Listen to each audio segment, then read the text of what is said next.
I'm back. More disco, baby. Time to talk to Everard.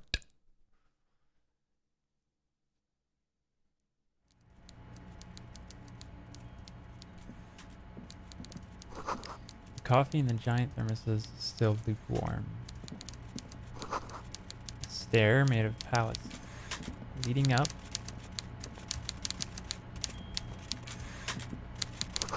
Taxidermy fish that tells time. Before you is a walrus of a man seated behind a large desk. He looks up from his work, not the least bit surprised to see you. With great effort, he straightens himself up in his chair, yet says nothing. He simply stares at you. Are you in charge of the dock workers? Welcome, Mr. Dubois, Mr. Kitsuragi. It's good of you two to stop by. Please, have a seat. I'm Everard Clare, head of the Debarders Union here in Martinez. I'd offer you my hand, but unfortunately my health prevents me from getting up. You understand? He looks extremely comfortable. The tiny folding chair, on the other hand, looks like a torture device. You go ahead, detective. Whatever he has in store for you, it can't be good, he thinks. I'll do my best. Forget about that.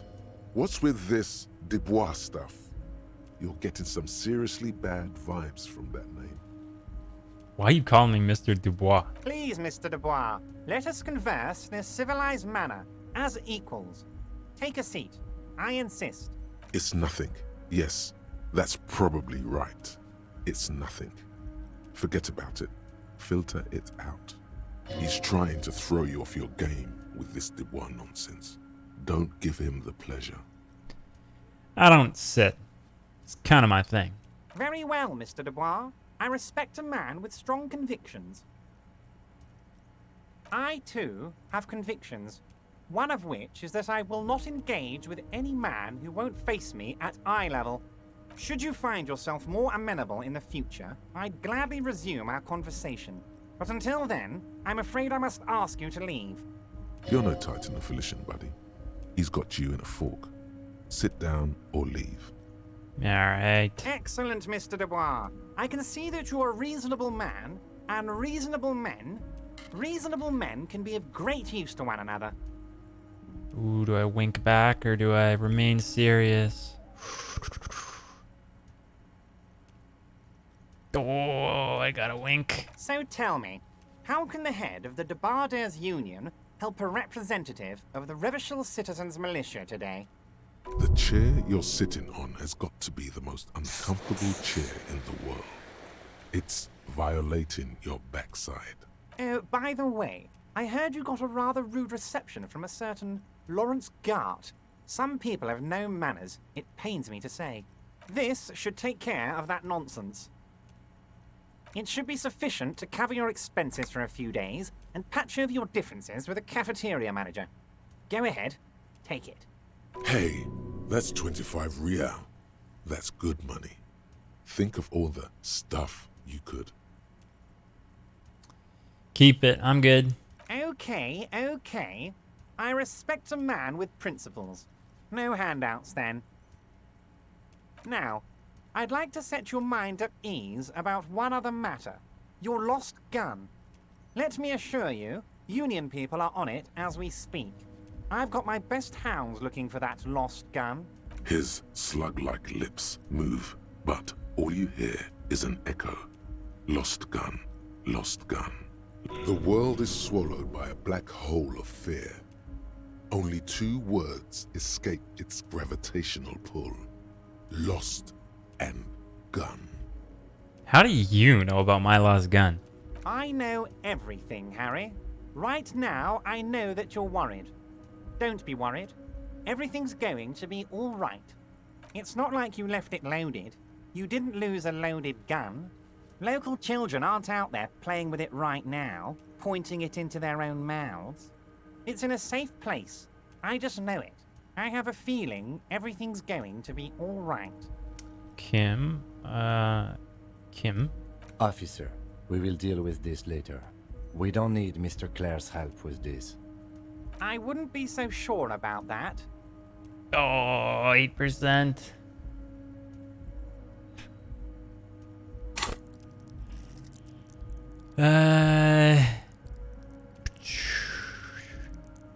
Oh, hi.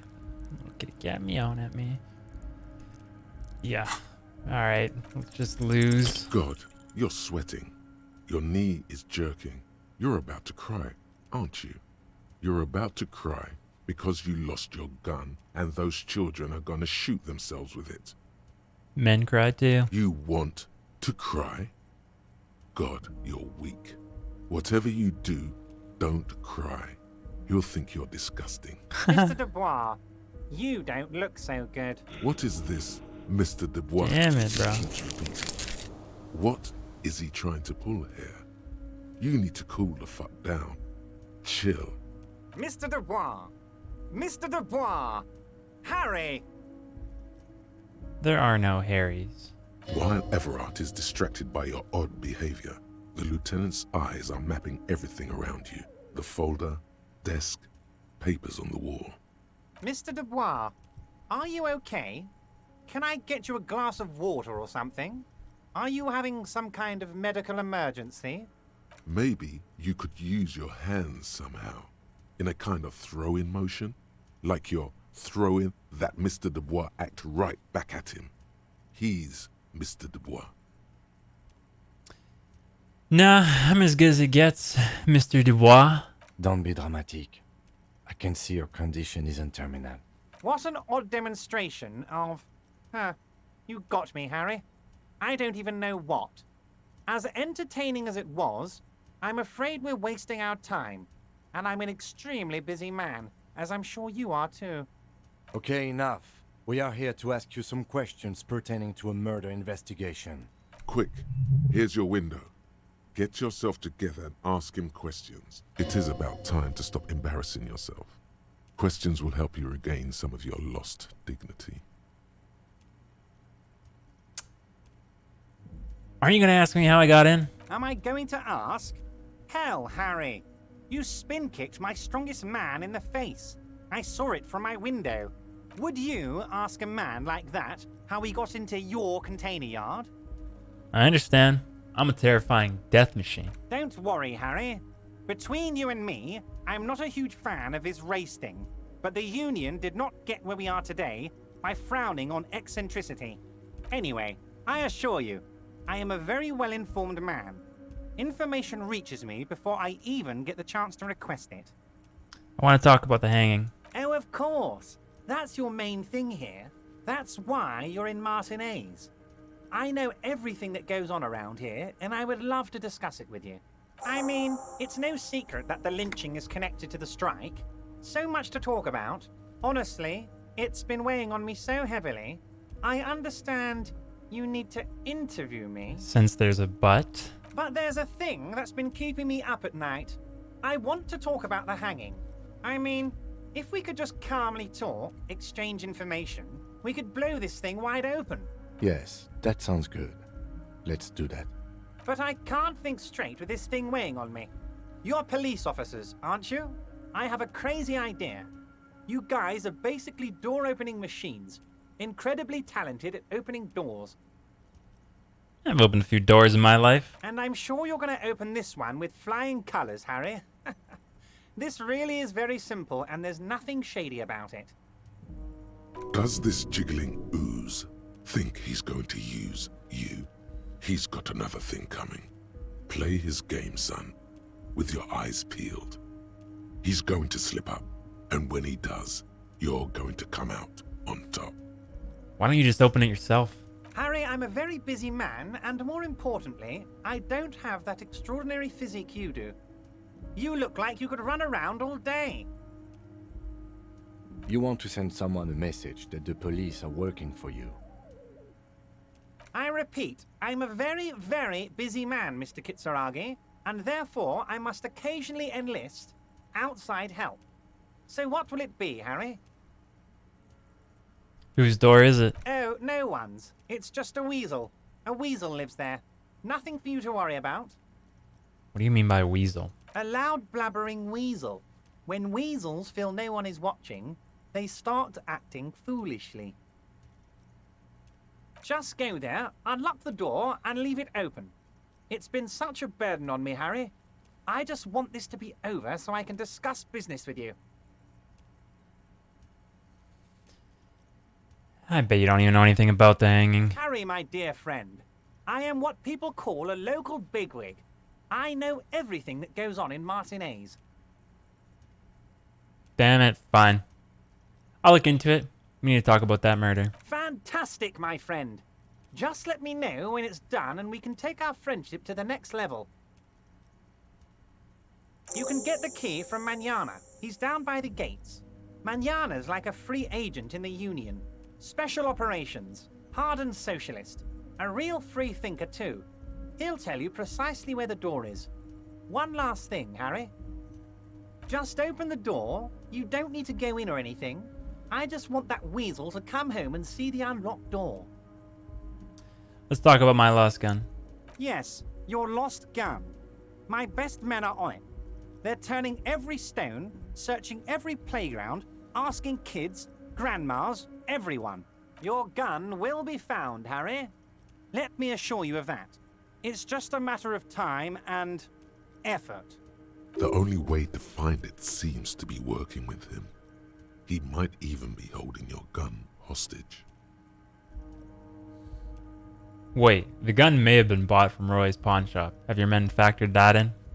Yes, thank you for the hot tip regarding your lost gun, Harry.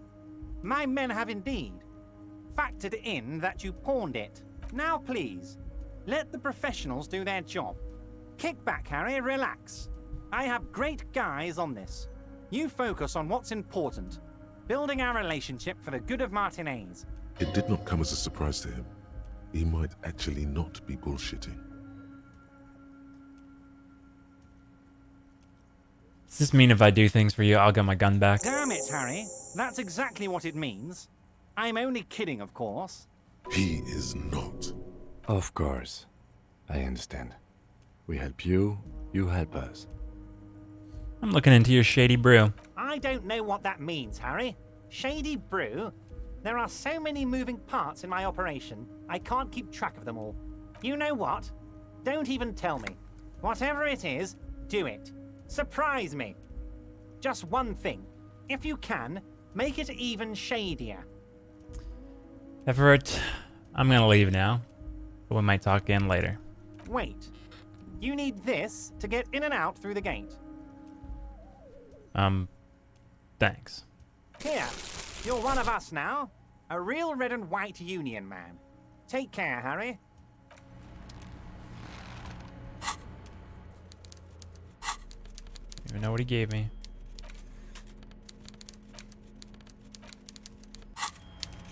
Take a look at that book in a second. Get out of here.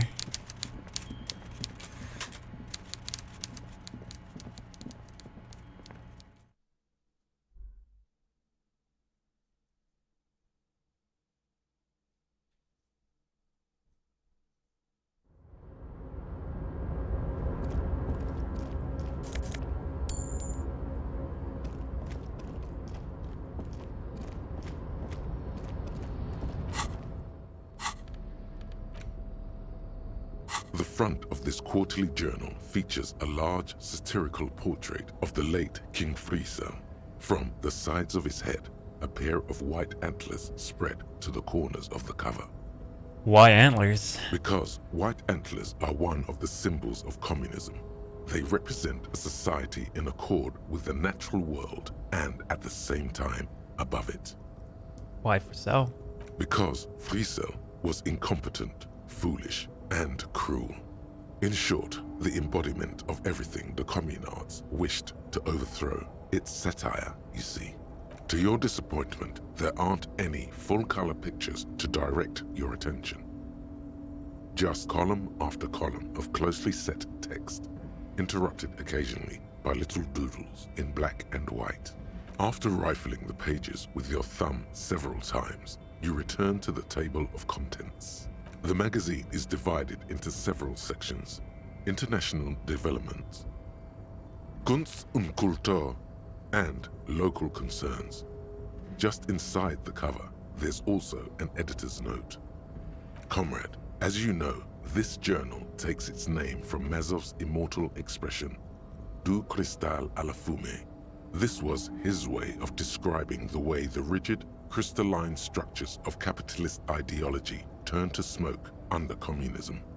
But, like the structures of capitalist ideology, we too are at risk of going à la fumée, unlike many publications which are content to spoon-feed their readers reassuring drivel.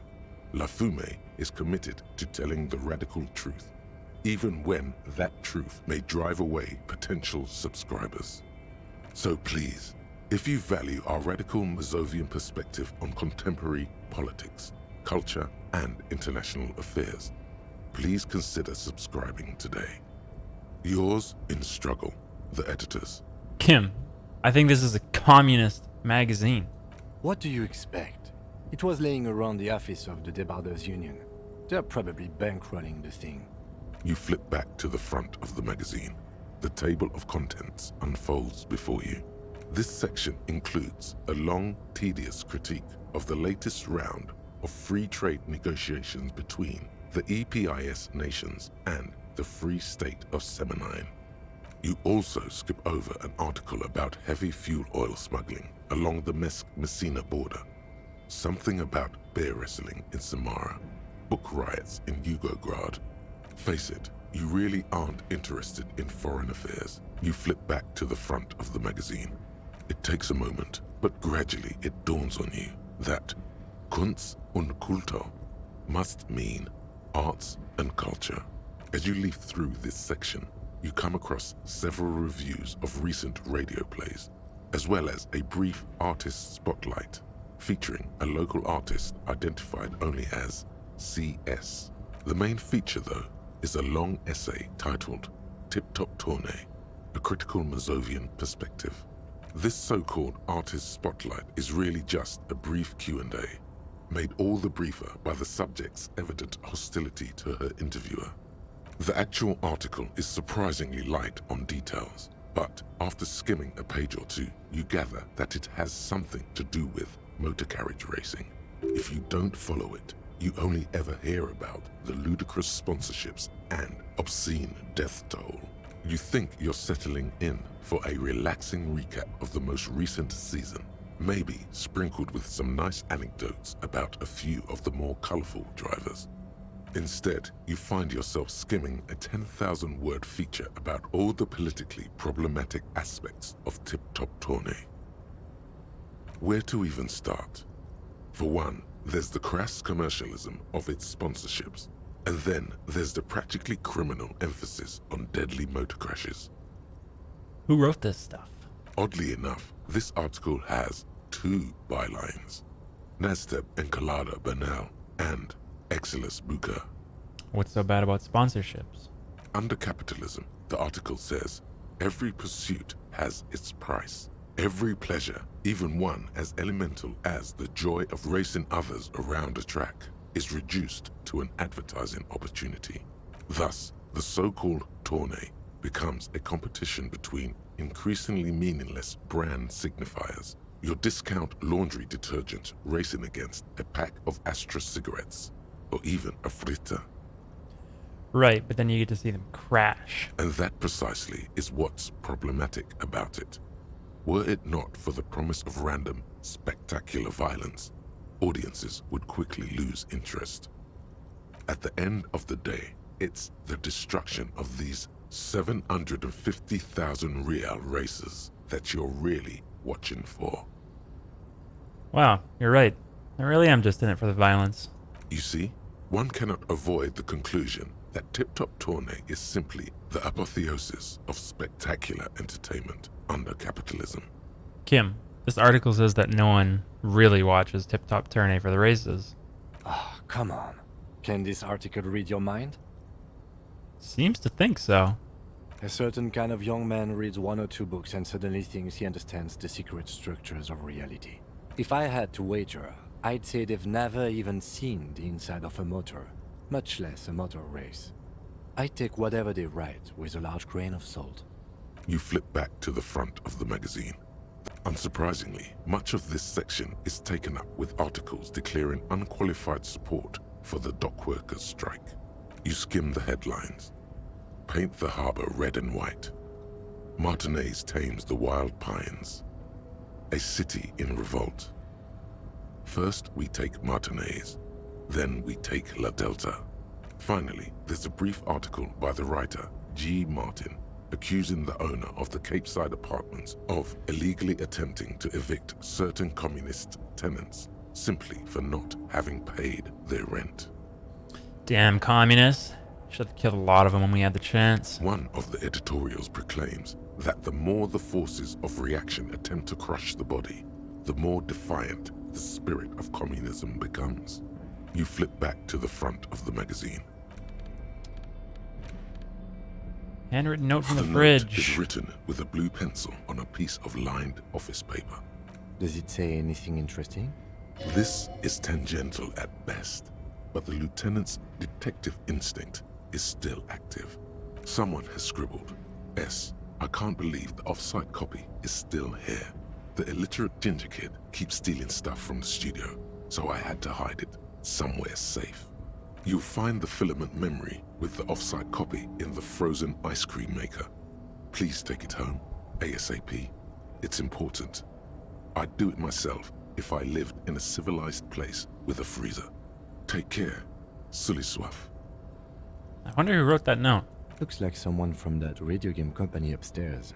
I'm a little surprised they just left their property lying here. Maybe they had to leave in a hurry. That's a plausible hypothesis. Remind me again. What's a filament memory? It belongs inside a radio computer, storing its memory. It's like a tape. You listen to disco tapes, right? It's like one of your disco tapes, only for a computer. It's like the production schedule you found. Only this one's an off-site copy. Who's the illiterate ginger kid? Really? You don't have a single guess? You mean Kuno? Oh, I'm sure that child would love to get his hands on a filament memory. Even if he doesn't know what to do with it, he'd probably try to pawn it for speed, based on our encounter. Do you have an idea where the frozen ice cream maker would be? I don't know. I assume it's somewhere close to the ice bear fridge. Didn't you see one right next to the breaker box? Yeah, I did, and I thought I couldn't interact with it. But maybe I needed the crowbar out or something? I forget. Gonna hit this button so that next time I come back... On with a loud grind, the crane shifts overhead, moving a massive metal container through the air.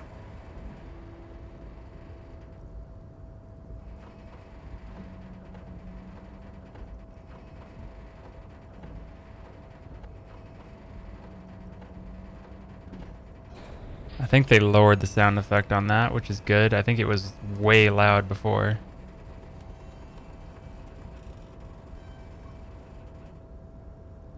And with a surprisingly quiet thunk, the crane places the container down. Did they change This that? crane was built with a purpose, which has now been fulfilled. To move this container. What's inside the container? Who can say? All you know is, it's special. I can't see how that was worth the ruckus, except for seeing the crane in action, which I admit was satisfying. Yeah, I feel like they definitely changed that. I feel like I remember it being super loud. But then the dialogue of, like the narrator basically says that it was quiet. But then Kim says, I don't know if that was worth all the ruckus. So, we're a bit all over the map here. Is it loud or is it quiet? It sounded pretty quiet to me. Feel like I got a whole boatload of things to check on now, because my idea was to go behind the whirling and rag, check the dead body now, and also the dumpster. But now I need to check the basement for this filament. The ice cream maker.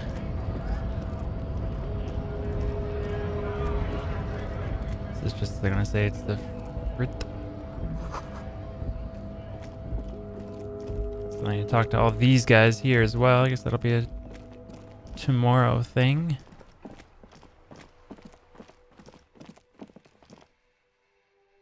And the speaker thing on the building here. Phone dial thing. Oh yeah, there we go. This orange machine is dead still. It has a hand-cranked ice cream churner and an electric freezer. The ice around it slowly melting. Turning the crank feels oddly satisfying, like stirring your childhood dreams. In the distance, you hear water dripping. It's all gone now. You'll never become a poet or an entrepreneur. What better to assuage the creeping sense of failure than some frozen fat and sugar? Minus 20 pry bar not strong enough? Do I have a better chance if I take the pry bar off? Put a bag in my hand? This orange machine is dead still. You slip your fingers under the frozen lid, but the ice is too cold for you to get a good grip. A pry bar would come in handy here.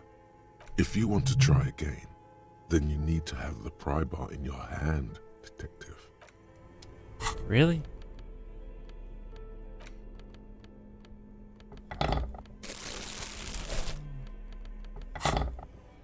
This orange machine is dead still.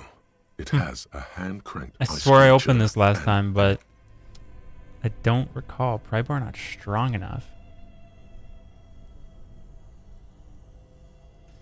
Well, you know, I'm kind of curious what happens with a 3% chance failure here, so I just do it and reload the This save. orange machine is dead still. It has the ice squeaks beneath the pry bar. You think you've got the bar jammed in there pretty well, but the lid simply won't budge. What is this? You see the pry bar's metal handle bending right before your very eyes. Yeah, well, that's a good pry bar. I'm not criticizing it, but this ice cream maker is frozen shut. It takes an advanced tool to get it open. Oh, advanced? Where do we get one? I have no idea, officer.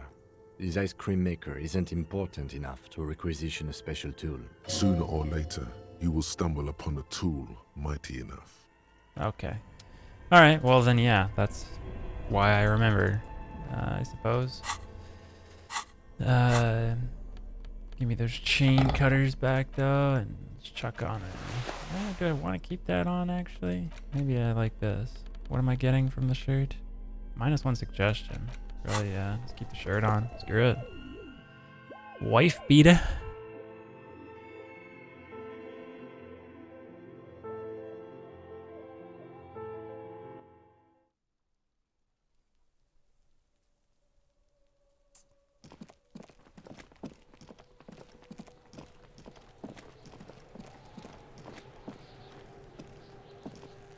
This trash container is locked. The sliding lid has a padlock that says, "Whirling in rags." There's something in there, not necessarily connected to the case, but still. Why am I looking at you, trash container? You're just a trash container. The body is downwind from here. Maybe you prefer the smell of garbage to the smell of death. Lieutenant, what do you think could be in there? Trash? Food waste from the cafeteria? They lock these containers to keep the derelicts from flocking in. Could be evidence, too. Yes. I feel like there's something in there. What do you mean, feel? It's an extrasensory perception. Whatever is in there holds a special significance. I agree. We should get someone from the remote viewers division here. No need for sarcasm. I just feel strongly about it, that's all. Maybe he's not connected to the case, but still. Oh. It might also be evidence. The mob could have disposed of something in there. We should get it open. How do we get the lock open? We could try using a pry bar. The one you took from my motor carriage, or... Did someone say pry bar? Fuck yeah, pry bar. Pry bar, pry bar. Your palms yearn its cold touch, to grasp it once more, as you've done so many times. No or, pry bar. We might want to ask for a key from the manager of the Whirling in Rags. He probably has one. And he also has information. Ask the manager? 28%? Bullshit. Go straight for the pry bar and pry this baby wide open. That's what I'm feeling, man. You Let's stick the go. pry bar into the fissure beneath the lid and push down. It doesn't take much force. With a satisfying crack, the metal gives way. You can open the lid now. Don't. Maybe you shouldn't. Maybe you shouldn't. Of course you should. This is your time to shine, Hobocop. Dive into that dumpster for extra content. Open it, baby. The smell of rotten food rises to greet you. You see soggy cartons, dirty rags, and organic waste. We're just in time. This hasn't been emptied for over a week. Dig in Hobocop style.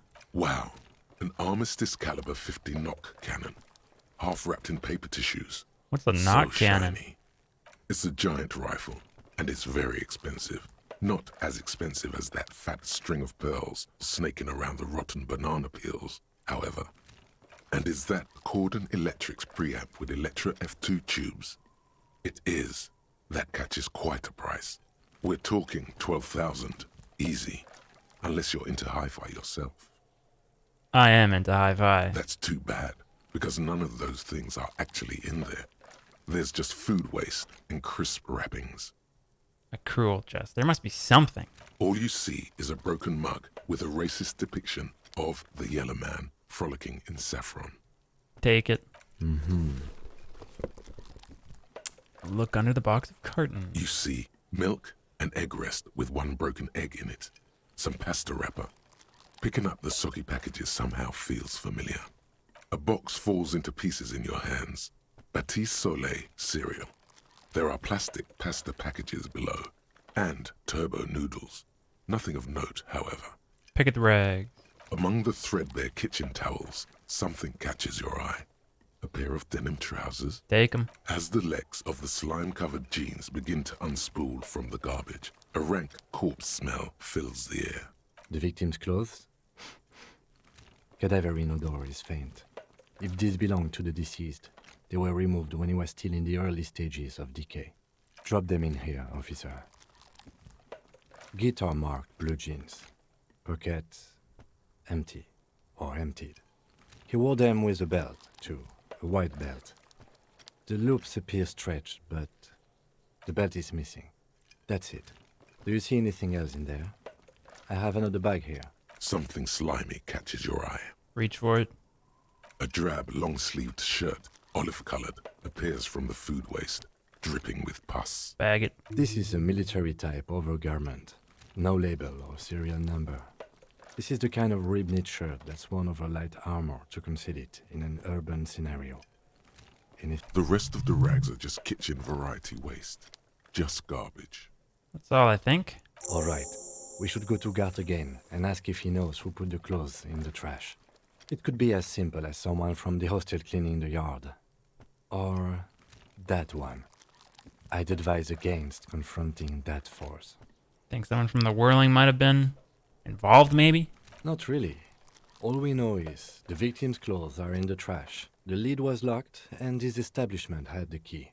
It's just a small loose thread. Okay.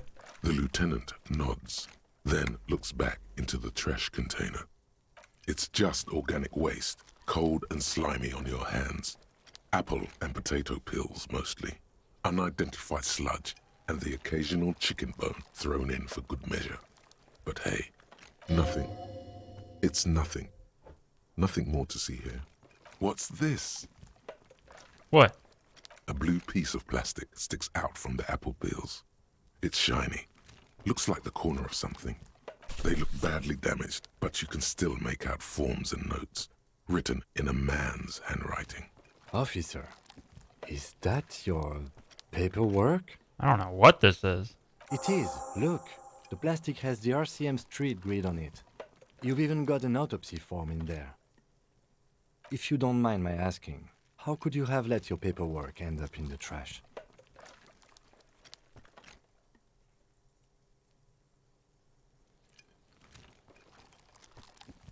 It has a foreboding quality to it. Maybe I needed to lose it for the great bloodletting to begin. What are you talking about? I don't know. I don't know either. You should take stock of your notes. Make sure it's all there. Official notes contain informants' names. If some have fallen into the hands of the RCM's adversaries, bloodletting may well ensue. Okay. It would also not hurt to start taking notes on the case. Now, tell me what your eagle eyes see. Or are we finished? That's it. The container sounds a muffled gong. That's one thing off the list. I think we got it all.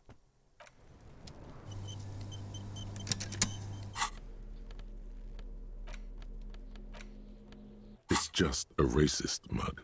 What's there to read here? There's Not a much. lot to read here, actually. Look at all that content. Oh boy, here we go.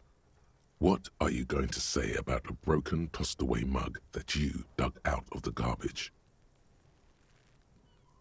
This mug is an example of prejudice. I'm going to use it as an example of what not to do.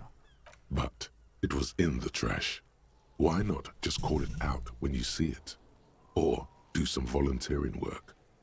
Just finish your case, detective. It's the ledger you found in the trash. A pitiful cabbage of white and yellow papers hanging from plastic board, barely held together by a metal clip. This sad display is made complete by the faint smell of urinal cleaner. Anything else? There's a piece of toilet paper, or is it cleaning tissue? No, it's toilet paper, desperately sticking to the back of the blue plastic clipboard. It's a metaphor for you. Below the pathetics, terror. Do not look into its blue heart. Inspect the toilet paper. It's just toilet paper sticking to the back of the plastic clipboard. You can take it off if you want. Take it off. Still wet, the toilet paper peels off the plastic easily. All you have to do is shake it off with your finger and voila! The ledger now looks marginally better. Inspect the clip. An aluminium block runs the width of the board, biting down on the paperwork. Its crocodile teeth are the only thing keeping the papers together. A regular pencil, the tip worn down to nothing, has been attached to the clip. The surface is interrupted by a silvery sticker. It's rectangular, sparkling with iridescence. You don't know how you didn't notice it before. Hey, Lieutenant, what is this? What? That thing. It's a halogen watermark. We use it for adding information to RCM property.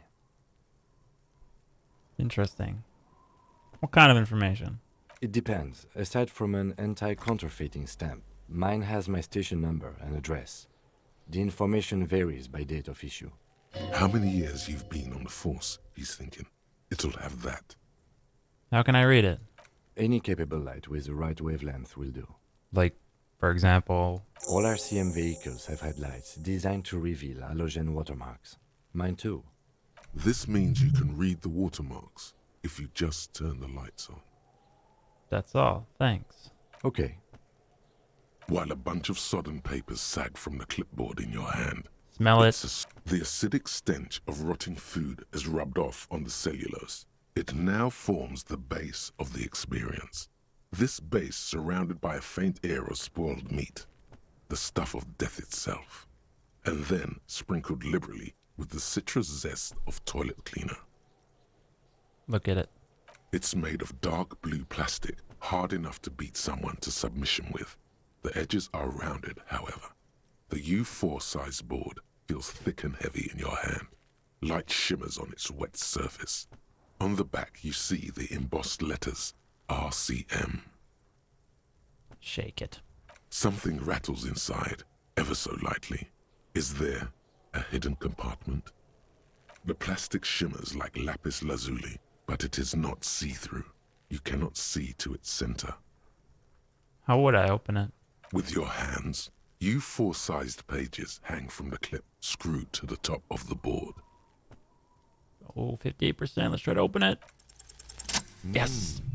The two sides of the board appear slightly misaligned, like a drawer that's come off its slides. If you bend the plastic on your knee, slowly, the slides snap back into place. It should be possible to just, Slide it open. Without resistance or sound, the two panels move against each other. The compartment is now open. What's inside? 2 ticket stubs and a handmade postcard. Pick up the stubs. 2 octopuses are smiling, reaching their tentacles toward each other in the colored pencil drawings. The tickets permit access to the zoo in Revachol East. The aquarium costs extra. These let you go there too. Pick up the card. Thin wax paper has been glued to a piece of cardboard. Sounds like leaves rustling when you pick it up. You see violet flowers, floral patterns, patches of glue. Smell it. It smells of chewing gum. A touch of cinnamon, the end of summer. You think the label says Tutti Frutti. Open it. Familiar handwriting lines the inside of the card. Looped, round letters in a woman's hand. A young woman in her 20s. There is care, effort, and a smile. You think, although that is not something you can read from someone's handwriting. Harry, it begins. You're already reading. I wanted to write you a letter so you can read it when you wake up. Maybe it will make you happy. Throw it away, please. Keep reading. Your hand shakes, holding the card. Every morning when I step out and you're asleep behind me, it says, I find a little piece of sadness in me. I carry it in my chest, down Voyager Road. Every step I take, it grows. By the time I reach the fuel station, it has filled me entirely. I step onto the light rail and look back. Sparks fall from the bow collector. I know it will be like this until late afternoon, when I get off the 42 and walk back to you. You. Every step I take will get lighter. It almost makes me run. Sometimes I do. I can't believe I met you. I can't believe the happiness I feel with you. You have a vast, vast soul, and I will always, always, always come back to it. Kisses, kisses, kisses. You feel the air sucked out of your lungs and the blood sucked out of your head. Everything around you gets dark. Small white dots appear. You feel the ledger slip from your hand. No, hold on.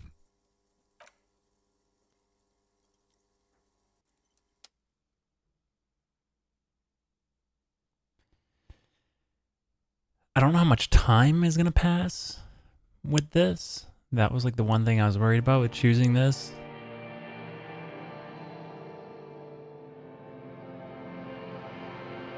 Really? That kills me?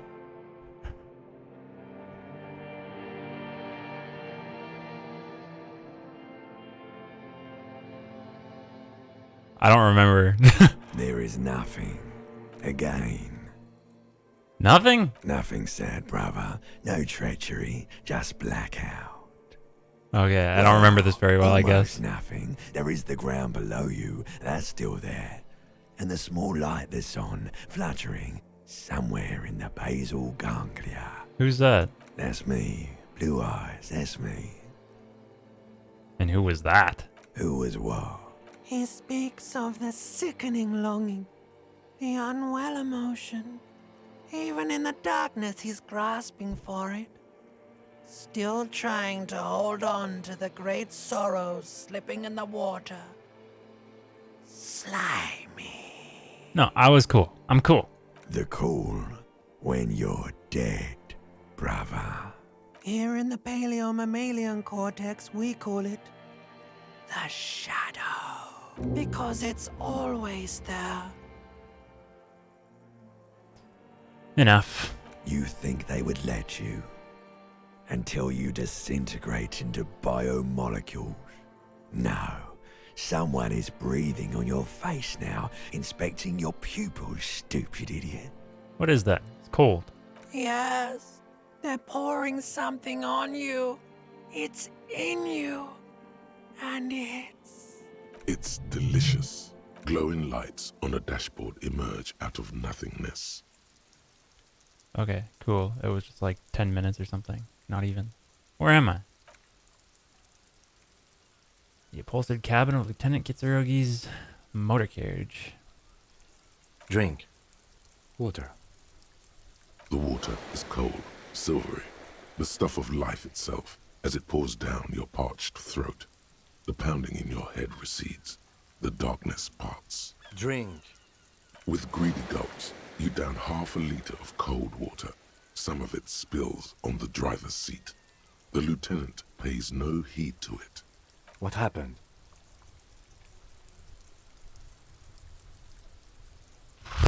I was dehydrated. It won't happen again. Right. You dropped this. Are you okay to proceed? Let's solve this case, baby. Good. Alright. Gotta finish reading the notes. The note is written with a blue pencil. That's not what I meant. Interact? Really? Wait a second. Okay, there we It's go. the ledger you Browse found. the They're white not papers. exactly white. They're yellowed in patches by sunlight and alcohol, and covered in dense blue handwriting.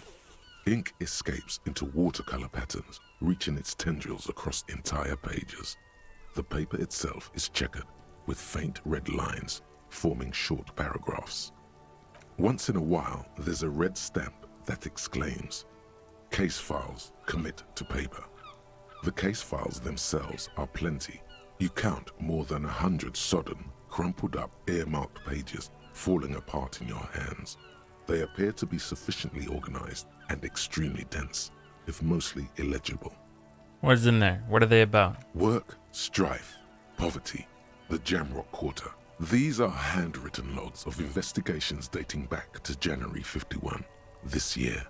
The exact number is hard to estimate, due to missing pages and an odd naming convention. But there are at least 20, maybe 30 cases undertaken, not completed, mind you. There was mention of a naming convention here? Yes, it appears you employ a, shall we say, robust yet literary system. Each investigation has its case number written on the margins. Yet, still more tellingly, most are accompanied by a name. Oh, aye. And they're written in capital letters, too. Yes, all caps.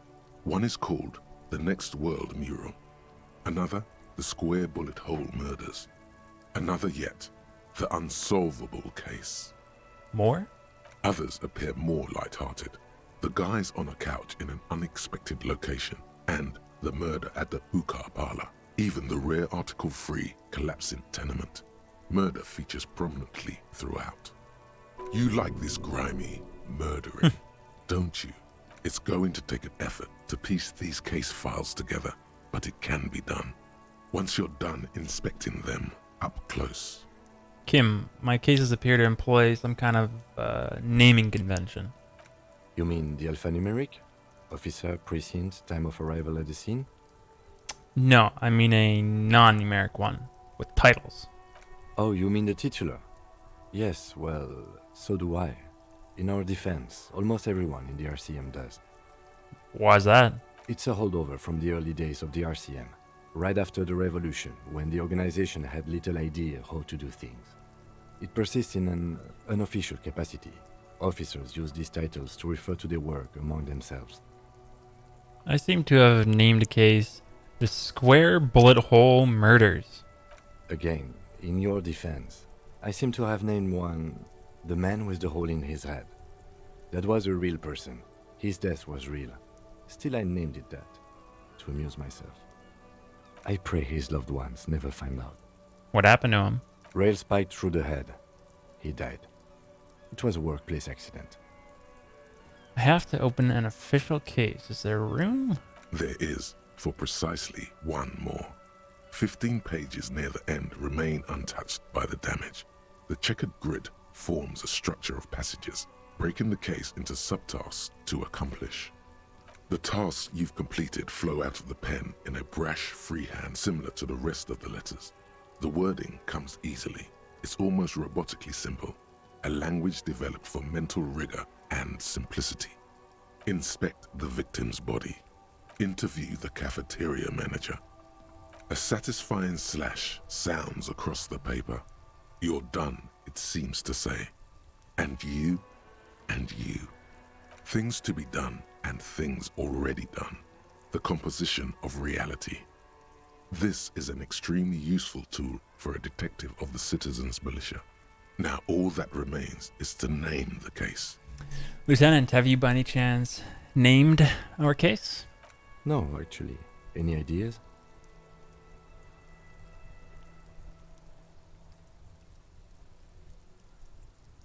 Shit on a stick. Ah, yes. I have to tell you, officer, I don't appreciate ironic titles. Other officers will have to use this as reference. If it's idiot or cockfinger, they're not going to get it. They're going to think an idiot and a cockfinger were on this case. So, do you have something less funny? The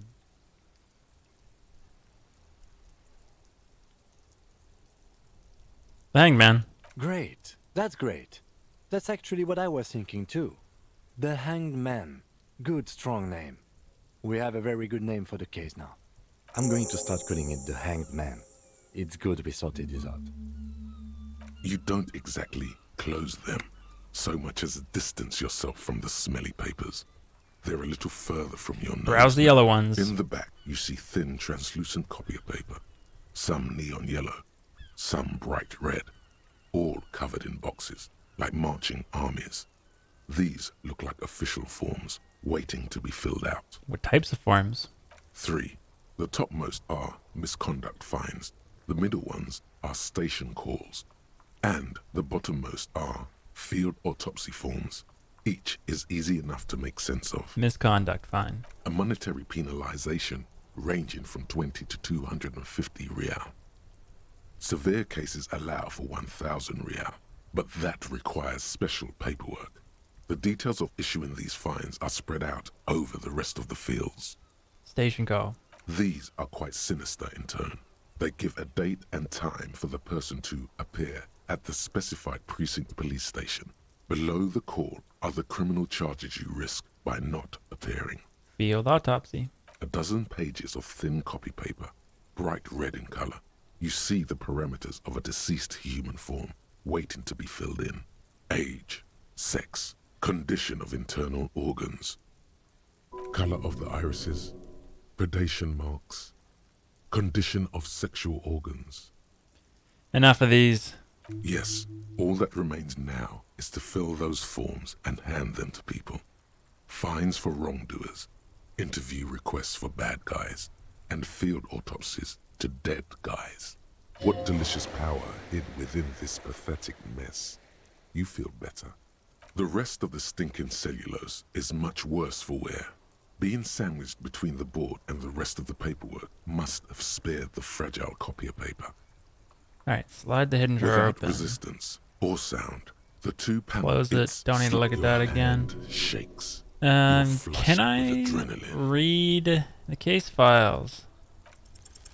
It's proving to be harder than expected. You just don't have. Put them away. Alright.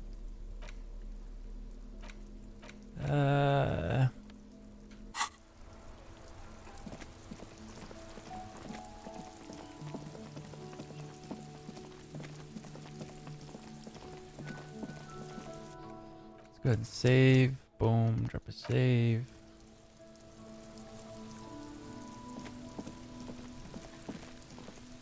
There he still is, looking right through you. Insurance with his white eyes. 4. The body I have below ammonia, is so it's entirely plus 1, dedicated to 28%. that Seriously? corpse smell.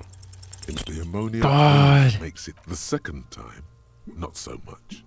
When the vomiting is done, your cheeks are wet with tears.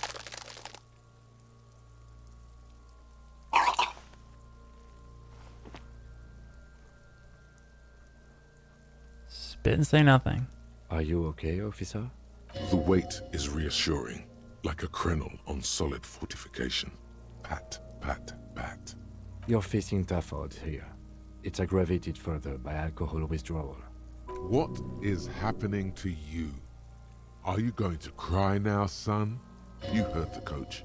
This is weakness. It cannot go on much longer, or you will lose. Give me a moment. I got this. Let's try again. An appropriate attitude. You need to get your shit together. But my shit already is together. No, it's not, officer. Alright, fair enough. We should go talk to the locals. Find something else to do while the wind changes.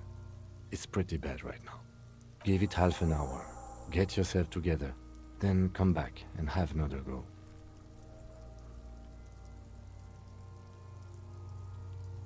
Half an hour? Alright, I guess I can spare that. If it allows me to try again, hopefully, and doesn't literally need me to,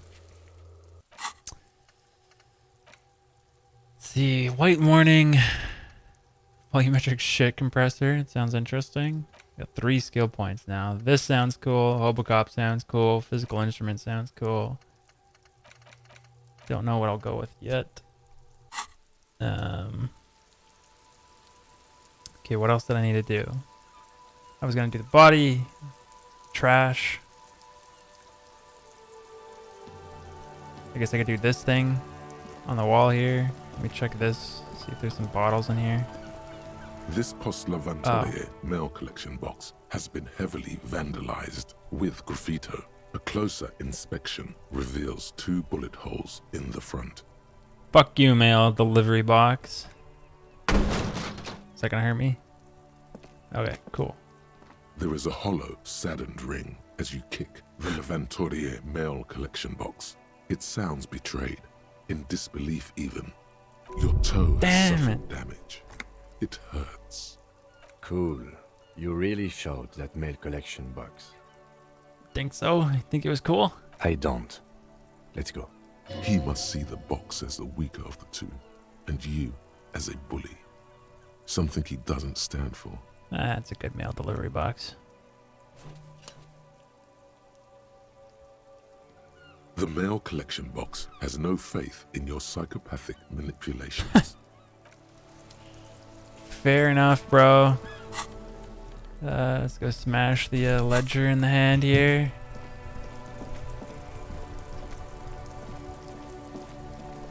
Inside, you see a set of steering levers. A Yes, I radio remember. microphone. How do I turn on the headlights, Alright. Kim? Ready? I turn, you press start. It's He's downplaying his excitement. The dashboard lights up with orange glow. The rounds per minute gauge jumps, and the engine of the Caprice Canelo comes to life with a whiny growl. That sound, you feel the wind in your hair as if you're already driving. But where? Yes, where?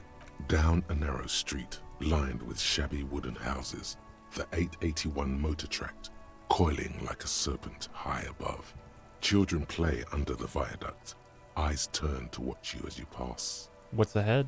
The Valley of Dogs, and before it, a familiar dome, like a ladybug without the colors. The building has a designated parking place for your carriage. This is Precinct 41, as close as you have to home now. It's far away. The lights unfold with a little click, casting electrical light onto the ground before the vehicle.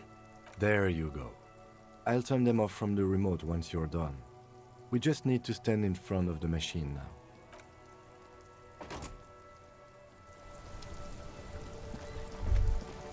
As you hold your ledger's clip under the headlamp, an iridescent hologram appears. A street grid and the veins of a great river. A familiar sensation washes over you. There she is. Revachol West. Around the borders of the watermark are dozens, no, hundreds of micro-perforations. The rectangular watermark is overlaid with the logo of the RCM, and yet the major arteries of Revachol are all recognizable. They shimmer in the Kanema's headlights. Wait, look around. You catch a faint glimmer from a broken beer bottle in the distance. Sounds. 2 men engaged in a drunken argument, followed by the closing of some distant window. In the middle of a broken plaza, illuminated in a cone of light, 2 men, one slim, the other sturdy. They are on the city stage, but only one of them knows his lines. Ah, Martinez at night. Where are we on this? Let me see. Right here. Seems like a shithole. It has its problems. There are many of them, and they are divided into 3 separate rows. The first row has 18 dots. Not bad. Not bad for what? You don't even know what it means yet. What about the next one? The next is the longest. It runs all the way around the border, and then some. There are so many, it's hard to count. More than 150, at least. Maybe even 200. What about the last row? The last row has 3 perforations. 3? That's it? That's it. Hey Kim, what do all these holes mean? Those are perforations. They represent your record as an officer of the RCM. They are your statistics, as it were. I should have guessed you'd keep a record. Officers often do. Let's take a look. Son, here is where we score your life performance. You better hope it's good. The first row represents your years of service. 18 years. Okay, not bad at all. What did you do before you volunteered?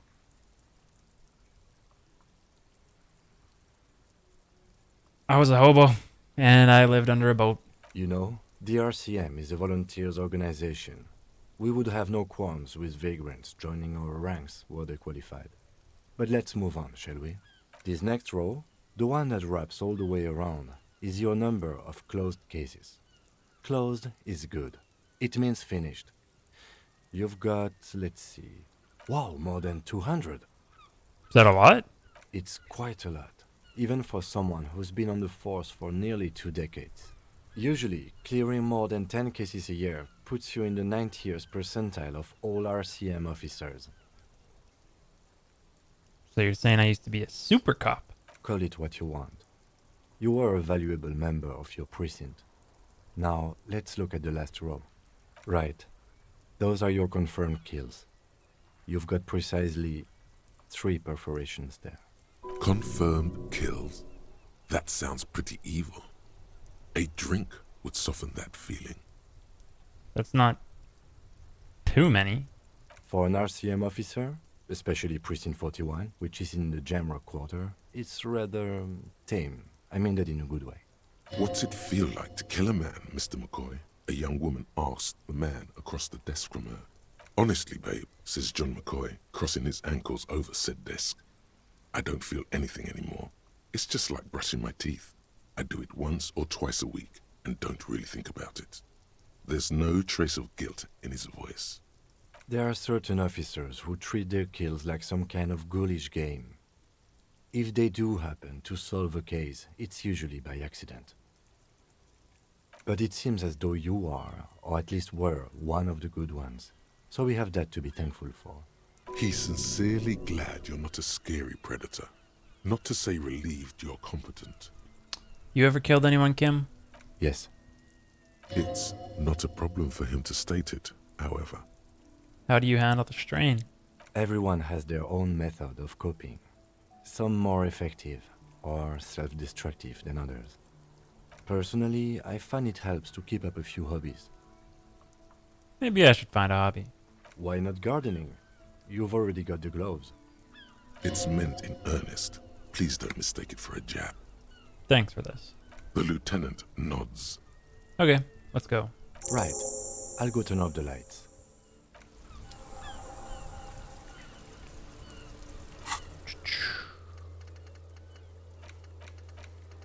Special borscht. The cook, right. And then the apartment door that I need to open.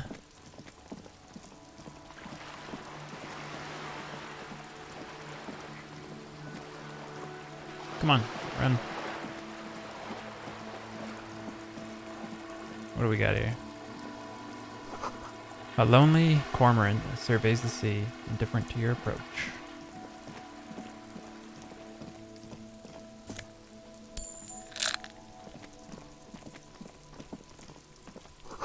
Garden hose. This won't be of use until the snow melts. Chains and tables eaten by rain and rot. Balcony with a view to the yard and the hanging. Orange bum hat. I like it. This must be it. The basement door is weather-worn. The copper nails holding the upholstery in place have turned green from sea air, and there's a knocker shaped like a lion's head. That's probably the door Evrat mentioned. We still need to get the key from the Oh. banana first, though. Totally forgot to get the key from that dude. Walked right by him.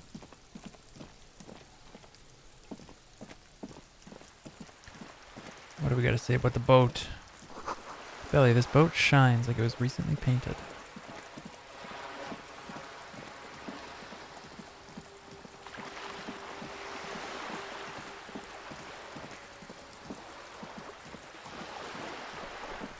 What is this? This coin-operated viewer has been banged up. Inoperable.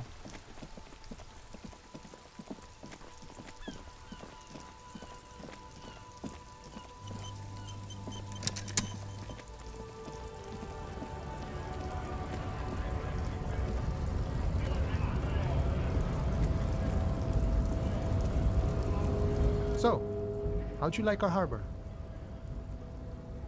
Labor Utopia. It's but a rest area on the path leading across open plains. Right. You talk to the boss, eye to eye, like men of the plain. If you have any more questions, I'm set to talk. Everett said you have a key to a door. A key, huh? What door is this key supposed to open? Said it belongs to a weasel. Oh, say no more.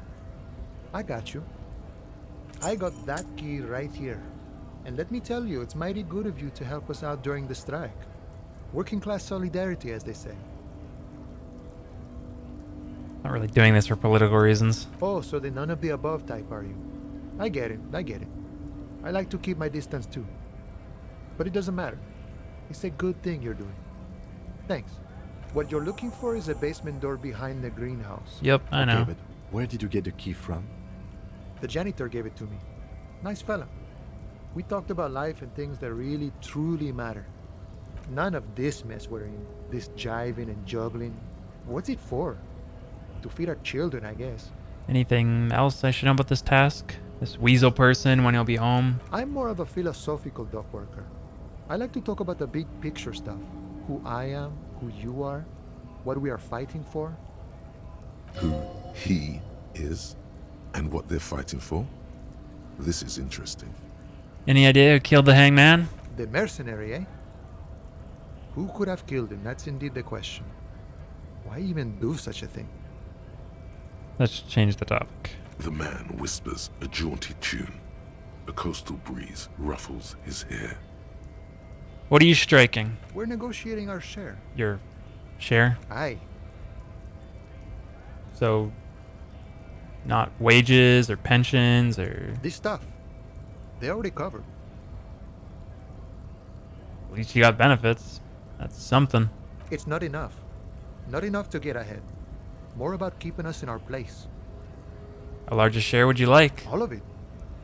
However, right now we want all the harbor workers to be on the company's board, so they could take part in the decision-making process. You? Communist? No. I don't think I'm a communist. Seeing something of value and saying I want it all to myself is a much older and simpler notion. No science to it at all. Even a weak child can think it. The only things holding someone back are I can't and I shouldn't. Right on, brother. Just the way the world works, boyadero. The boss man, Everett. What can you tell me about him? I think it's best you make up your own mind now that you've met him. In my eyes, he is a capable organizer and a decent businessman. What does the bossing the union entail anyway? I guess you kind of get to be the village chief. He oversees the harbor, makes deals with the owners or other relevant parties, watches out for his own. By that, you mean corruption? By heavens, why would he not be corrupt? We live in a harsh and disordered world, see? And in this world, the old man is corrupt for our benefit, and we know it. Appreciate it even. He is, personally, not too lavish. Desk seemed pretty lavish to me. He is reasonably lavish, sure. That's his prerogative. It's not like you want a saintly demeanor on a corrupt motherfucker. That would be a manipulative illusion. Besides, there are no non-corrupt systems in the world anyway, and moralism is the most corrupt of them all. You seem to have spent a lot of time thinking about the political situation. Sure, I've had the necessary free time. Fortunately, there's always time. The look in his brown eyes conjures up an understanding. For him, Having command of his time is the most important thing. It all comes together now. The way he speaks about scabs, his general attitude. He's a follower of a 500-year-old Franco-Nigerian Boyadero code, itself an appropriation of Vespertine cool. That of a noble peasant or a traveling herdsman. True to yourself, independent in your actions, loyal to your friends. Doesn't sound that cool. Sounds antiquated, obsolete, passé. It's not disco. The man sits on the railing, his hands reaching far and wide. Yet it Good feels talking to you. as Gotta if run. he could. What Hey, thought do we have? Who? Me? yes, you. Word on the street is you're ready to start building communism again. How come there's word on the street? You keep saying things like, down with the bourgeoisie, eat the rich, sodomize the landowners, impale all people who have more than 25 real in their pockets, literally murder all human beings regardless of their political beliefs. That kind of stuff. I haven't said anything like that. Okay, not in so many words, but don't deny it. You're about to rip off that mask of social democracy and reveal the monstrous seven-eyed lamb of global communism that will devour and masticate mankind. Everyone can see that. So tell me, do you have any questions before we fire up the big communism builder? Or do we get right down to it? It's too tiring. I don't have that in me. I'm beat down and broken. Very well. I guess no one will build communism then. Did someone mention cocaine? Are we doing cocaine? No. I'm sure I heard someone say cocainism. Anyone? Anyone else? There's no one? There's no one. Okay then. Lie down and let the water carry you downstream. Bye, communism.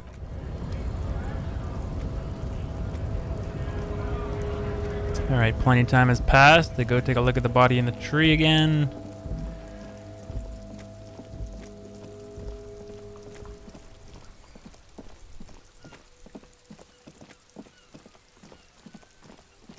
Drop another little savey boy.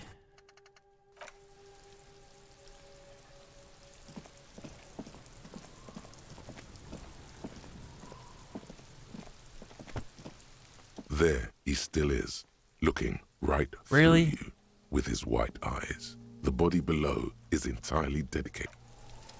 Ah!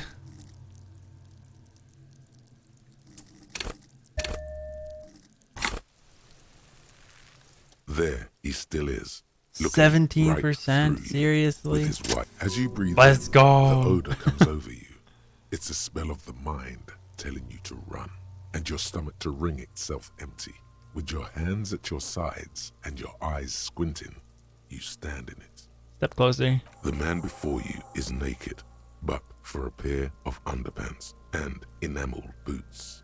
His skin is greenish, marbled with decaying veins, and blotched by lividity. A fading web of tattoos covers his chest and shoulders. The cargo belt used to fasten him to the branch above appears industrial in strength. Inspect the boots. The material appears to be ceramic. Its clean white stands in stark contrast to the decaying flesh above the knee. The man wore thick polymer socks, probably for padding. A fine array of interlocking plates covers them. Delicate and fragile, they feel alien to the world around you, out of place somehow. What kind of boots are these? They're armor, no boots. Technically speaking, these are sabatons. Okay, then what kind of armor is it? Ceramic plate. Zirconium dioxide, most likely. This is where the make would be. Where? Under the hill. Fair weather. Fair weather model T500 VE. I'm guessing that's vitreous enamel. This is advanced stuff. What happened to the rest of it? The locals probably scavenged it. It would be odd if he had more on after 7 days. We should keep a lookout for these species. The armor could yield information. This is one thing he might actually know. If you wear those pieces, it will help me protect your mortal coil. Why does my mortal coil need protecting? Yes, bullets will fly. They always do. and the coil is fleshy and mush and permeable. Cast it in ceramic shell. Resist death. Understood. The sabatons dangle off the man's decaying form, ageless and synthetic. Material looks out of place here. It is. It's expensive. We've requested similar material for our tactical units for years now. The constabularies deemed it too costly. In that time, we've lost 6 men to semi-automatics. How much are we talking? For a full set, about 4 years of wages. Catching, baby. By catching, do you mean let's not log them as evidence? Let's steal them? What was that about the constabulatory before? You need to push some buttons if you want to recruit the lieutenant in a conspiracy. No, that's not what I meant. Of course. How could this man afford such expensive hardware? That's for us to find out. My initial report on the area suggests he was a security guard for the harbor company. But that's just hearsay. Okay, makes sense. No, your first instinct was correct. This equipment is way beyond what a security guard can afford. A small bell-like sound fills the air, like tapping on the side of a porcelain cup. Suddenly, your biceps coil up. Your elbow is sharp and cocked for a punch. Sounds fragile. It's anything but. This material is a kinetic redistributor. It spreads kinetic energy horizontally, from plate to plate, dissipating it entirely. See? Faint, organic lines cover the plates where they separate into smaller ones. These plates then divide into smaller plates until there are hundreds of them altogether. Like the scales of some ancient white monster, cracked and pearly. Pull it This off. feels dangerous. Are you sure? Sure. Stench fills your nostrils. As you push downward, an ominous creaking sound comes from above. Stop! Pig's gonna pull his head off. Brutal! Let go. What's wrong with you, asshole? Why is he letting Goku know? I don't know, baby. I don't know why he's such a... Officer, if I may ask, what were you trying to achieve by pulling on the deceased foot? Back off. The cadaver slowly Inspect twists. the belt. The hangman's knot is pulled tight by the weight of the corpse below. Yellow, hard-edged polyester cuts into his neck. Above, a sliding buckle ties the belt to the branch. Oh my, there's something on the belt. A familiar word that speaks to the thirst within you. What was that? A word? Vermilion, in yellow letters, along the length of the twisting cargo belt. Only a deep longing for vermilion golden spirits lets you decipher the fading logo of the local brewery. This is a bad time for a drink, right? What Extremely. kind of rope is this? Industrial strength. The kind used for tying cargo to lorries. Like in a circus, when the circus leaves town and they tie a black-spotted giraffe to the wall of a carry pen. Like in a circus for transporting black-spotted giraffes. No. More like in harbor. Like the one just east of here. I get the sense they used whatever was on hand, without paying much attention to not incriminating themselves. We're assuming dock workers from the harbor did it? The brief suggested as much. Politically motivated by the ongoing strike. Did you not get a briefing? My past has undergone total annihilation. Nothing remains. My mother, the love of my life. Certainly not a briefing. Okay, you should ask me for one the first moment we get. They sure wanted him to stay there. Polyester seems strong. It's not merely polyester. It's steel reinforced. See these lines? This is where the wires run. I see rabbits for more than 20 strands. This makes getting him down much more problematic than I had assumed. How'd they even get him up there? A noose is one of those things that's easier to use one way around. I think they lassoed the branch, then pulled on the belt. Buckle closes. It's what I would do. Seems easier than climbing out there. The cadaver hangs from the cargo belt.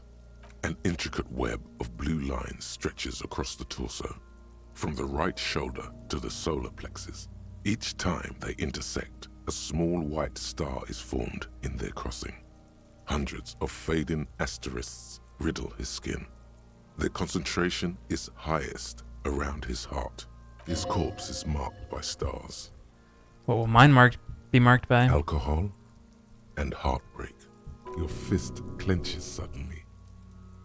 It'll be riddled with disco. Decay is creeping on the tattoo. Already, most of the canvas that's holding it has darkened.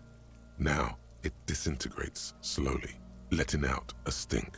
Is that a map of the night sky? A map of the stars. I do see some similarity to astronomical charts. Great Century Messinian, maybe. But this seems more particular. Customized somehow. We're missing something here. I agree. He takes a thin piece of milled aluminium from his coat pocket and pulls it open. Sounds like a sword being unsheathed. A small lens appears. Some sort of camera. What's that? A Trigate Sunshine. Mini. Shit, Kuno! What the fuck is that? An instant color camera. This is the first time he openly acknowledges the kid's existence. I have only 2 ampoules, so nobody move. I don't want to waste one. A sound, a shrill flash, followed by the breaking of a small ampoule of glass. You see streams of color pour onto the thick, glossy piece of paper, rolling out. In case we need it. Cool machine. Yes. It is pretty cool, isn't it? What do we need this photo for? It contains insight to the victim's person. By his build, I'd say this was a man of physical violence. The story he wanted his body to tell was important to him. It is his letter. To us. Someone should decipher it. We'll need to show it around. Here, a souvenir. Don't lose it. The glassy-eyed corpse looks back. His eyes are milky white and blind to the world, protruding comically from their sockets. There is no one home, just subaquatic terrors there. Dark brown hair grows on his head. His face is ready to explode from the organic processes inside. The death's head grin has passed. What remains is an unrecognizable mess. Underneath the curdled meat there is an expression, not carried on his features, but below, inside, an expression of pleasure. This man was experiencing joy at the moment of his death. Tell me who you are, dead man. I'm gone.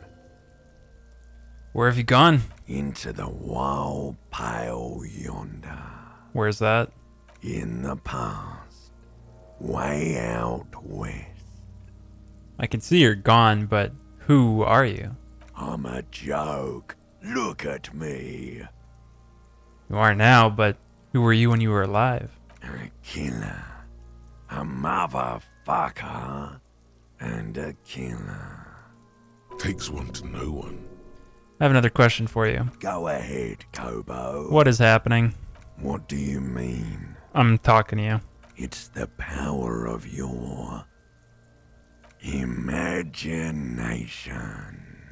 Go ahead. Ask me more questions. You fucking love questions. Why do I love questions? Because you're a copperoony. Look at all of them go. Do you want more questions? Give me a comical amount of them. Coming right up, copperoony Rooney. Is mine It's getting upbeat now. name Rooney? Fuck no. You're no Rooney. Of course. The name is Raphael Ambrosius Cousteau. Listen to yourself. You're not a Raphael anything. You're probably just a Harry or something. That's right. Harry. No, it can't be Harry. I refuse. Good for you. Why do I feel like I've forgotten something terrible? Because you have. Who killed you? Love did me in, brother Copo. It was love all along. Can you ask me a question? Sure, Lobo. I can ask you a question. Why are you doing this? What? Looking at my face. Motionless. looking into my eyes, standing here. Why are you investigating my murder? Maybe this will lead to something? Something indescribable, unforeseen, miraculous? Something is on its way. Something hidden. It's coming. A miracle from the northwest, and it's almost here. You can feel it in the air, on your hands. The cold spring air smoothing them over. Why were you feeling pleasure when you died? Maybe I was getting my rocks off. So you were feeling sexual arousal when they were hanging you? Do I look like an erotic auto-asphyxiation type to you? Yeah. Captain Copodromo, I fear we are drifting away, fixating on sexuality again. Let's go with a simpler question. Hey, you. You stink and you're boring. Do I remind you of someone? Baby affected with harlequinism? You sure wrinkled out of that one, Coppolini. Enough. Come back later, Coppo. As you narrow your eyes, the monster before you blurs into a violent mess of green and pink. Only the lower extremities are pink with a dash of blue. His fatted hands, thighs, and his neck just above the noose. The rest of the corpse appears dark green in the cold spring air. I'm squinting, Kim. Why am I doing it? How should I know why you are squinting, officer? His face and hands are pink. Thighs too. The rest is greenish. Oh. You are trying to assess lividity. The monster comes back into focus, an explosion of color, coursing with dark marbled veins. His stomach appears pregnant with something. Black liquid streams down his thigh and onto his boot. So, what do you think?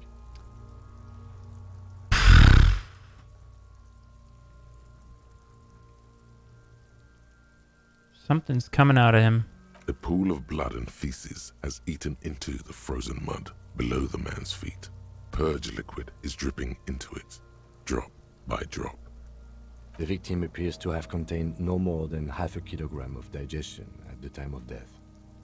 The fuck he's saying? Talking about shit.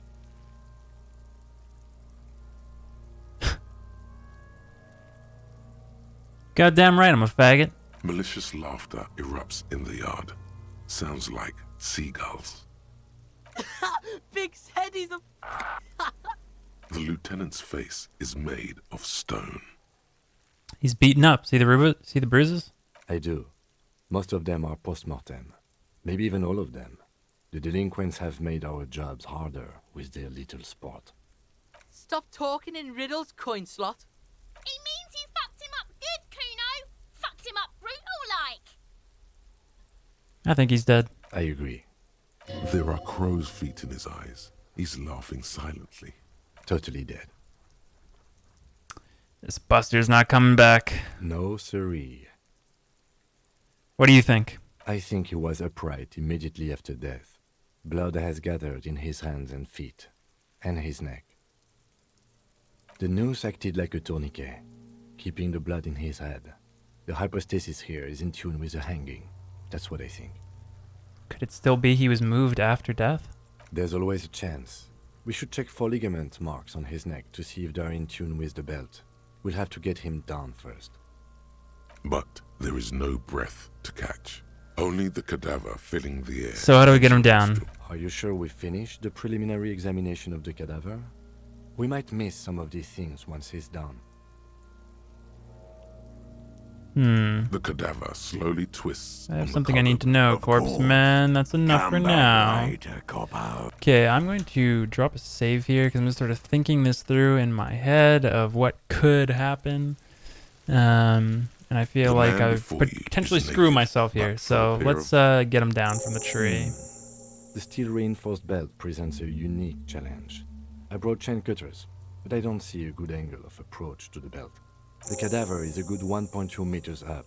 Neither one of us can reach the belt without assistance. And even if we do, There's the question of cutting it. Maybe we could shoot him down? Yeah! Bang bang time, pig! Shoot his head off! How? I don't know, just shoot up there maybe? Yes, the buckle, where it ties the cargo belt to the tree. If the shot hits that, then there might be a small chance to release the belt. Yeah, now we're talking. Entertain a Kuno with some shit. They'll miss! The pigs will miss Kuno! The lieutenant is undecided. On one hand, he wants to shoot some gun. On the other, it's an awfully stupid idea. Take the shot, Lieutenant. What's the worst that could happen? I'll blow his head off. Take it! Take the shot! Yeah, take the shot. Kuno wants some of that shit. Silence. With his elbow sharp, the lieutenant unzips his jacket and produces a lightweight firearm. He drops a paper cartridge in the barrel, separates the scouring stick, and gives the cartridge 5 tucks. He then steps back and assumes the fellow's desk position, taking aim. The corner of his eye twitches. His finger is on the trigger. Easy does it, partner. He's gonna fucking miss! The kid's voice is drowned in a shrill blast that echoes off the walls of the surrounding tenements. A cloud of smoke slowly parts in the air as the lieutenant steps back and says to himself, God damn it. he feels bad about it. About his eyes mostly. Just having bad eyesight. Probably from a young age. Whatever you do not console him. Fucking idiot! Mookabat asshole! Kuno could have hit it easy, but then Kuno's not fucking handicapped, is he? Try again, maybe? No, we are lucky as it is. We didn't break anything, and the victim remains uncompromised. Any more mistakes could put us in an unfortunate position with the locals. We have eyes on us.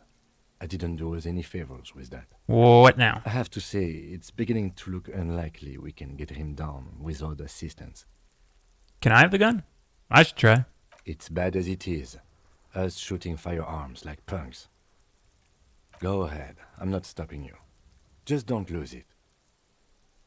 They only have one gun! This is the sorriest pair of pigs Kuno's ever seen. Take the gun. Take it, you fucking banana pointer! Take it and shoot yourself in the mouth! Feel the weight. The cold piece of bakelite and gunmetal is surprisingly light. Your fingers fit right through the guard, instinctively resting on the trigger. The fuck are you waiting for, Kuno? Tell him to shoot himself in the mouth! Kuno is silent. Aggression gathers in the air. The trigger feels delicate and ready to break under your finger. Point the gun. The buckle comes into focus in your sights.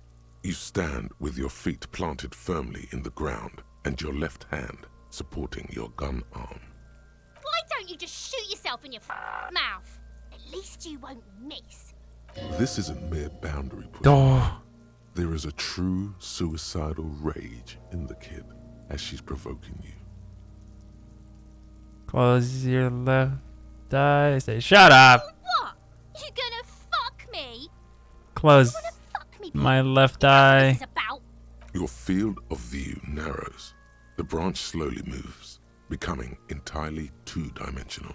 I'm gonna reload Little to save if I buckle screw up. glimmers, I don't care. catching the evening light as the corpse slowly rotates. Look, he's crying. Really? I thought those were gonna give me bonuses. Let's do it. Come on. Fucking faggoty. Oh boy, let's see what happens. Okay, I just like plume of shoot him in the smoke gut. erupts from the barrel. Your hand goes numb from the explosion. With your ears still ringing, you lower the weapon to see what happened. You missed the belt, but hit the corpse straight in the chest. Bits of ribcage protrude from the skin. This thing makes No your blood. eyes Oh my water. God, he's gonna fucking cry. I knew it.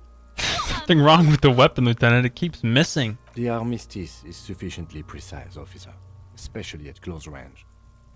It's not the gun's fault you can't shoot. It's your pig hands. Pigs don't have hands. They have, like, fucking hooves or something. Kuno has hands. Kuno can shoot that shit down for you. Lieutenant, we shouldn't trust Kuno with your service weapons. He says he could shoot it down. The lieutenant does not dignify that with an answer. He snaps the button on his holster and says, We still need to get him down somehow. But how? The bad way. The way I didn't want us to. By asking the harbor for help. They have the tools and the men. If they put him up there, they can take him down too. Let's get to it. I feel like I really want to see what happens though, and just do it differently this time. You know, 17% chance. How many tries could it take? I just gotta click through all this dialogue. That's the boring part. Hand-eye coordination. I don't really have the points to put into that right now, but do I have any clothes that are affecting my hand-eye coordination? Perhaps. Take a quick peek.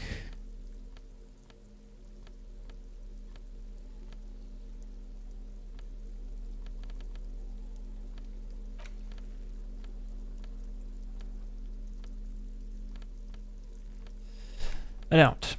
Perfect. Okay, let's take a look The at man this. before you is naked. Let's get him down. The Let's cadaver is a go. good 1.2 meters long. Neither one of us can reach the Maybe we bed. could shoot him down.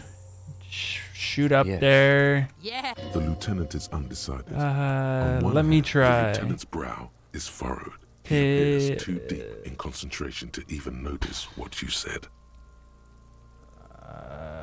Actually, say nothing. Cyanide Let him and choose. produces a Okay, I have to lightweight watch him miss firearm. first. He drops a paper So this could cartridge potentially be into a the barrel, costly separates the scouring stick and endeavor gives in the terms of cartridge the amount of 5 time that it's tap. gonna He take. then steps back and assumes the fellow's desk position. Say nothing. The kid's voice is drowned in a shrill blast that echoes. God damn it. God damn it, is right. He feels Kuno could have hit it easy.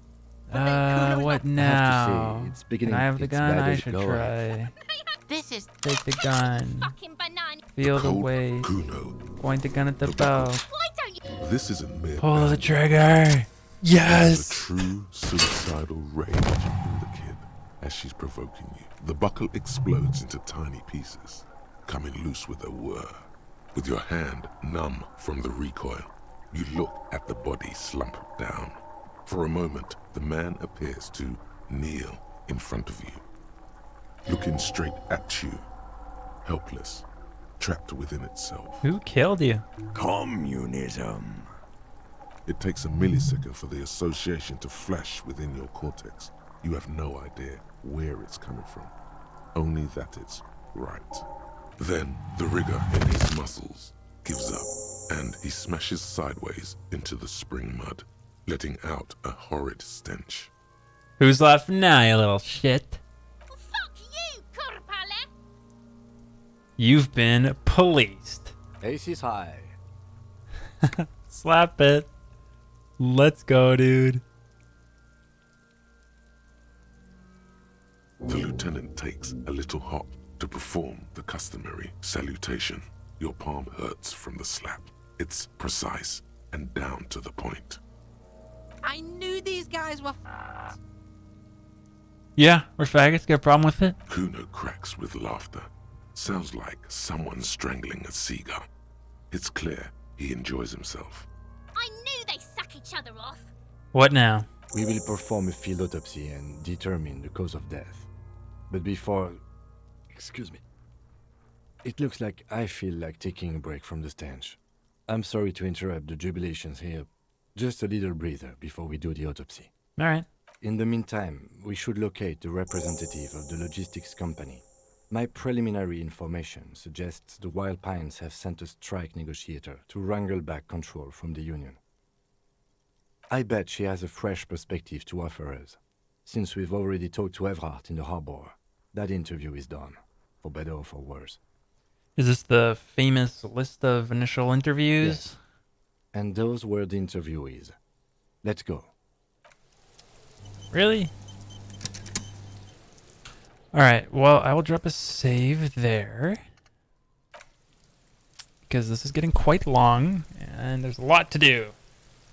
A lot of choices I have right now, places I could go, things I could do. So yeah, let's just finish. Anyways, likes, comments, always appreciated. Till next time. Bye for now.